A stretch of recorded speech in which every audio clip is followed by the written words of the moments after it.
ќе зборуваме за една интересна вест од крајот на минатата седмица која искрено ги израдува сите скопјани и луѓето кои живеат во овој град, а тоа е изборот на Скопје за Европска престолнина на културата во 2028.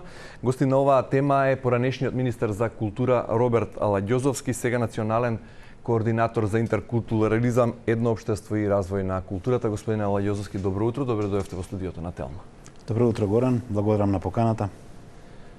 Скопје ја доби таа престижна титула или привилегија или како да наречам европски проект почнат уште во далечната 1985 година, што навистина ќе го собере кремот кога станува збор за културата, уметноста и се она убавата страна на животот во 2028. Она што мене ме плаши како граѓанин, како жител на овој град е дали ќе успееме дотогаш да се подготвиме за достоинствено да ги пречекаме гостите, и уметниците, и туристите кои по тој повод ќе дојдат во нашиот град. Навистина прекрасна вест, Горани, како некој што беше вклучен во подготовките за добивање на оваа значајна титула, програма на Европската унија за култура. Тоа е вест која што сите ни израдува и тоа е нешто што треба да не води понатаму во следниве 6-7 години. Оваа програма круната треба да ја има во 2028, меѓутоа постепено Скопје треба да се развива во насока на престолнината веќе од следната година и како што е и предвидено во пријавната книга и како што треба да биде теркот на овие престолнини, најмалку 2-3 години по завршетокот, Скопје се уште треба силно да зрачи од аспект на култура. И секако многу е битно она што ќе го оствариме да остане како трајно наследство понатаму во развитокот на градот. Сега, ова е таков тип на манифестација која што еднаш што ме добиена и затоа добивањето е уште поголемо, не може да биде одземено, значи нема тука дисквалификации, нема тука последно место и така натаму. Во таа смисла, јас сум убеден дека ние ќе направиме силна културна и уметничка содржина и барем ќе ја донесеме европската публика во Скопје, меѓутоа самата титула, самата престолнина носи и многу други користи.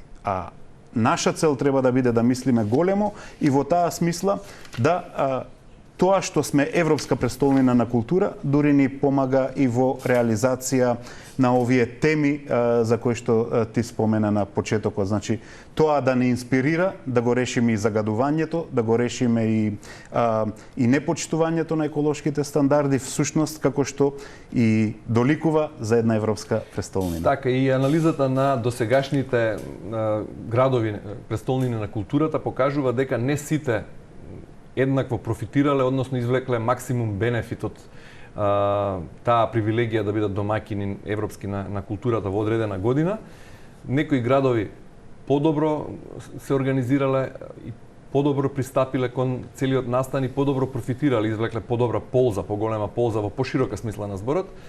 Имајќи го предвид нашиот менталитет и нашите навики, затоа го поставив и прашањето дали ќе успееме доволно добро да се организираме за да се представиме. Од друга страна пак искуството покажува дека Скопје знаело добро да се организира кога беше домаќин на Супер купот во фудбал, на пример, или кога го дочекавме папата. Кога некој голем настан ни предстои, можеби ќе успееме да се мобилизираме. Меѓутоа, спомнавте и вие загадувањето.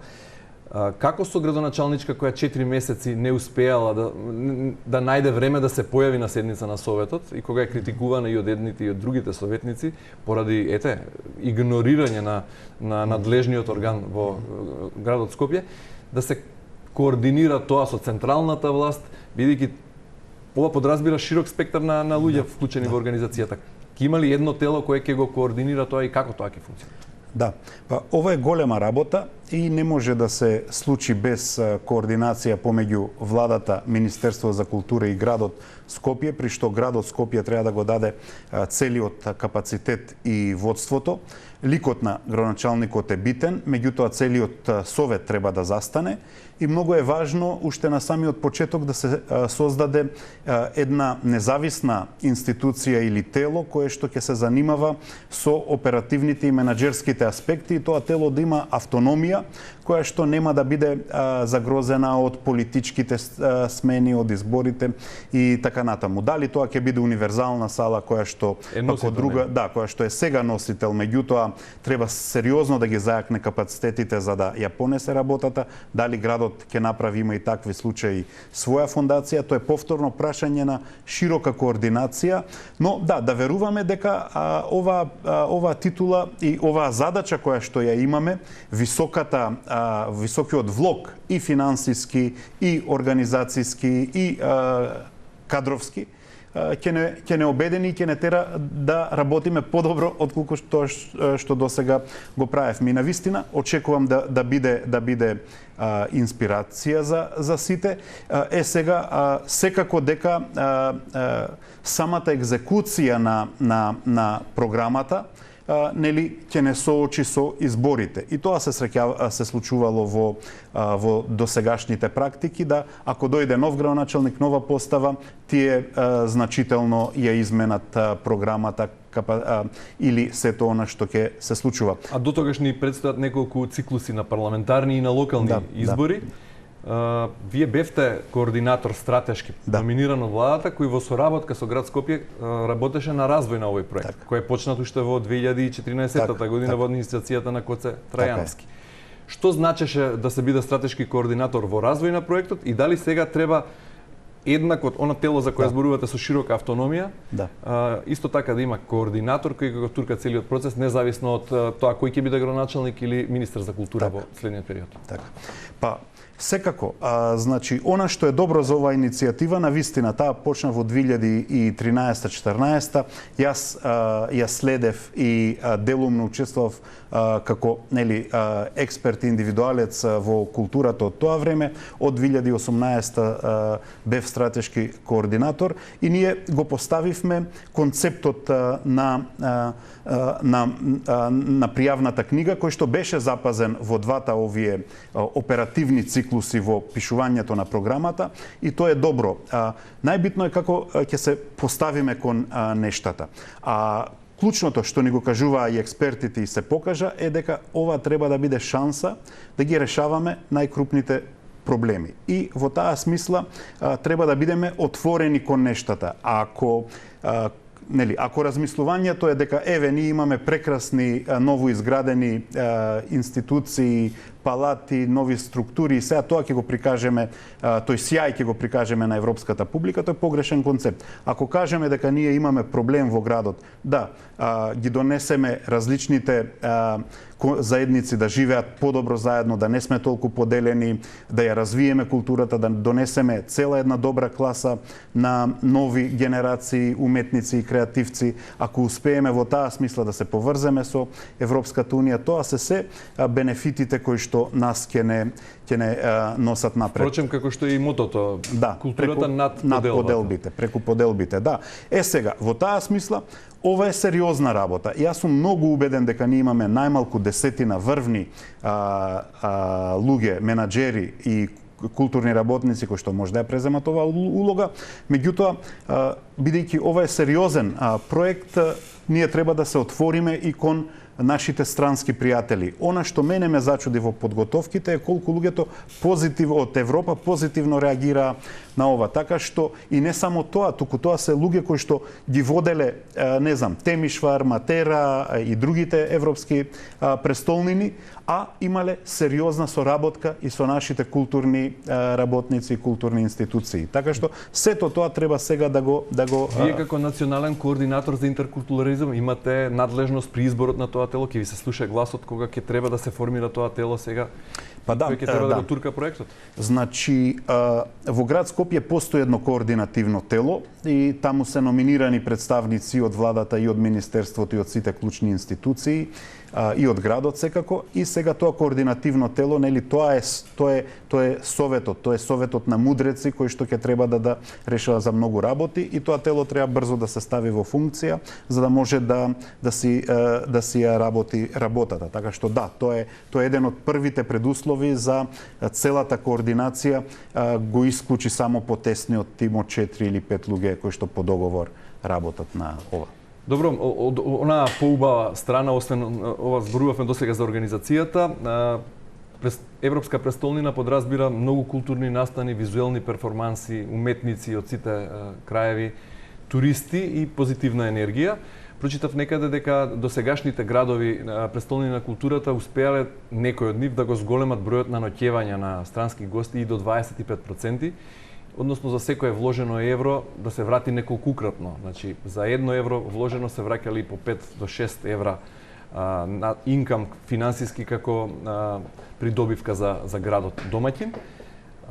Дали се познати буџетите кога станува збор за Европска престолнина Скопје 2028, колку треба градот своји средства да вложи, колку пари државата, а колку може да смета на европски фондови? Да. Да. Па видете, значи најдобрите примери на европски престолнини на културата се на пример Ливерпул, Единбург, Глазгов, тоа се или Рур и Есен. Тоа се градови кои што беа прво работнички градови, индустријски, не знам, како Велес, како Прилеп. Сега тоа е примерот со Елевсина, тоа е едно предградие на Грција. Значи, тие осеќаат дека целокупната нивна индустрија оди надолу и не знаат што да направат, тогаш ја користат оваа титула за да направат целосно регенерирање и всушност менување на приказната на градот. Значи, одеднаш, нели, Велес не е град на индустрија, тој е најкултурниот град во Македонија. Значи, тоа се тие приказни. Бодо, норвешкиот град кој што 50-60 години бил само една база на НАТО, сега откако НАТО ја преместува базата, тие се претвараат во културен град. Значи, тоа се најголемите трансформации. Може во таа смисла Скопје да направи регенерирање од градот прв на листата на најзагадени кога станува збор за аерозагадувањето, да стане Европска престолнина на културата во 2028 и до тогаш значително да го намали аерозагадувањето со оглед на последните изјави на министерката за култура дека тоа не е процес што може да се случи преку ноќ, дека се потребни години. Еве имаме 5 години, вие рекоте 6-7, немаме толку, меѓутоа имаме 4,5 години. Така е. Па видете, значи тоа е амбицијата. А ако размислуваме дека само треба да се направи, не знам, да филхармонија направи нели голем фестивал или голем концерт со 10 други филхармонии низ Европа, значи тоа не е доволно. Да, тоа е битно, меѓутоа битно е да си поставиме поголема цел. И тука можеби најубаво е да го користиме примерот на Пловдив, тој е нашиот најблизок град, бидејќи Пловдив е навистина многу успешна престолнина на културата. Ние соработувавме блиску со него, навистина и претходниот градоначалник и јас станавме пријатели со тогашниот градоначалник Иван Тотев. Значи, еве го Пловдив. Има слична ситуација, тие навистина да речеме ја проширија културно европската цивилизација над кон истокот. Значи, во таа смисла и сам токму Иван Тотев тоа го кажуваше кога доаѓаше тука на нашите конференции, тој го потврдува примерот дека Пловдив не само што заработил, не само што е сега туристичка дестинација краен исток на Европската Унија, туку ги привлече и сите бизниси од Европа кои што таму ги поставија своите фабрики, ја прошири и навистина го европеизира просторот кој што дотогаш го имаше на една сиромашна провинција таму некаде далеку. Така што тоа е нашата амбиција. Ве прекина во однос на буџетите, ги имаме ли точните бројки колку се определени за таа намена? Па сега вака, не ме држете за збор, бидејќи во дискусиите во кои што се вклучив, имаше различни бројки споменато. Сега дали беа на крај 15 или 20 милиона, не сум сигурен колку излегоа. Владата треба да даде и Министерство за култура финансира 50% од буџетот и тоа е добро. Меѓутоа тој буџет ќе се менува бидејќи секако дека вие не смеете да гарантирате ништо од она што може да го обезбедите. Во таа смисла ми се чини дека последната проценка беше дека од спонзорства можат да влезат 1 милион евра. Јас мислам дека тоа е малку и дека сега кога оперативниот тим ќе влезе во договарање на спонзорства, дека всушност од спонзорства може да се извлечат многу повеќе пари и сега вака, многу битно е да се свати дека ова е вложување на градот и на државата. Значи не постои европски фонд кој што ќе даде пари за тоа, меѓутоа оперативните тимови можат да повлечат европски средства за своите буџети. Така што онолку колку што тие ќе бидат успешни да аплицираат за европски пари, толку ќе добијат европски пари, но се разбира сите европски фондови се отворени посебно за ваков тип на проект. Во секој случај оние првично номинирани ресурси за финансиски за организација на оваа престижна титула, дали ќе бидат доволни да се расчисти отпадот ширум нашиот град, да се постави улично осветлување и да не видиме како мрачна дупка овде на Балканот, да се обезбеди посоодветен јавен транспорт. Веројатно не ќе можеме со оние стари автобуси да ги пречекаме. Гостите имаме само 4 години. На крајот, дали универзална сала како носител на целиот проект ќе успее да прерасне во една репрезентативна концертна сала до тогаш или пак ќе градиме некоја нова? Да.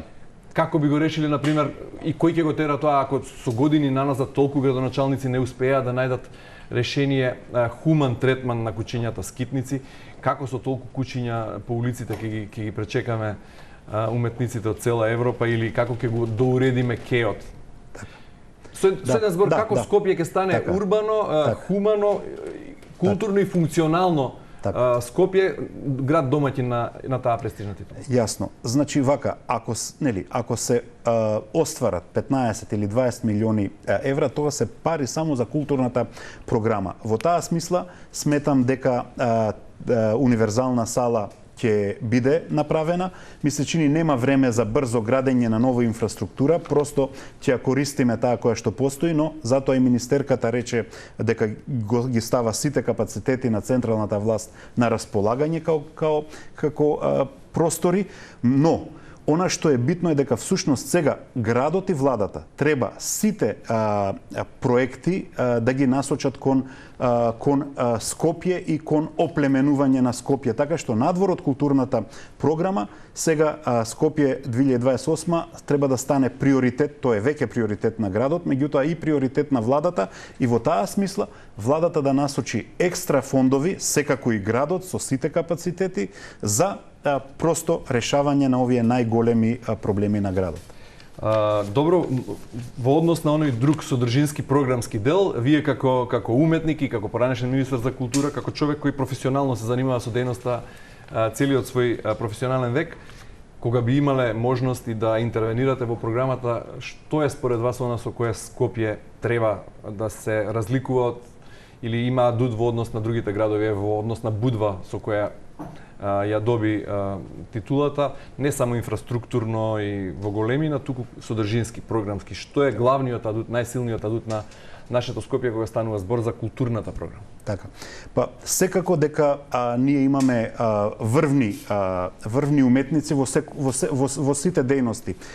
Значи драмското творештво на Дејан Дуковски, филмското творештво со режисерите, особено младите, кои што е сега во подем, танцот, неформалната, независната сцена, музичарите, една од најголемите вакво предности ни е музичката индустрија. Во таа смисла, се уште Шуто Ризари е едно место, еден објект со многу, една локација со многу големи уметнички потенцијали. Значи, во таа смисла, исто така, интеркултурноста, запознавањето на другите заедници ни се битни. Така што ние имаме многу со што да се пофалиме пред Европа и затоа сме нели оценети позитивно, но она како што реков, драмското творештво на Горан Стефановски го знаат секаде, така што со било кој театар да воспоставите соработка, тој ќе биде препознаен. Во Шведска, во Стокхолм, во Германија, ние секаде имаме наши уметници, Берлин, значи секаде имаме наши уметници кои што оставиле траги таму, и сега сакам да кажам дека тие пријателства, тие соработки треба да се дигнат на едно поголемо ниво, на една продукција високо по квалитет, и секако она што е најбитно, она што го реков на почетокот, е да создадеме една нова креативна класа на уметници и културни работници кои што ангажирани во овој проект ќе стекнат нови вештини, нови познанства, и тоа е таа наша трајна вредност, човечкиот капитал. Со ова ние ќе си ја решиме културната индустрија и креативноста во наредните 15 години. Го спомнавте Горан Стефановски, за жал представата во негова чест се игра во старата зграда на Драмскиот театар, изградена пред повеќе децении, под покрив кој прокиснува на секој посилен дожд. Да. Ете, зашто да не бидеме амбициозни, па да посакаме, и имаме ли шанси реално да оствариме и нова зграда, односно нова сала за Драмскиот театар до тогаш? Да. Па да, знаете, кога јас дојдов како министер, ја ставивме не толку во приоритети, бидејќи имаше и други објекти кои што беа уште позагрозени, во Прилеп, во Кочани и така натаму. Меѓутоа, сега повторно велам, тоа што Скопје 2028 е културна престолнина, сите институции, најбитни се културните институции, треба да добијат приоритет во програмите на Министерство за култура и владата, секако градот Скопје за нивните институции, за институциите под нивна надлежност, и просто или да изградат нови објекти, или да ги реконструираат, за да бидат тие во можност да содржат вакви копродукции. Господин Аладјозовски, благодарам за гостувањето. Ви посакувам успешно да го истуркате овој проект, за да можеме сите скопјани и луѓето во него да се гордееме со тоа. Благодарам.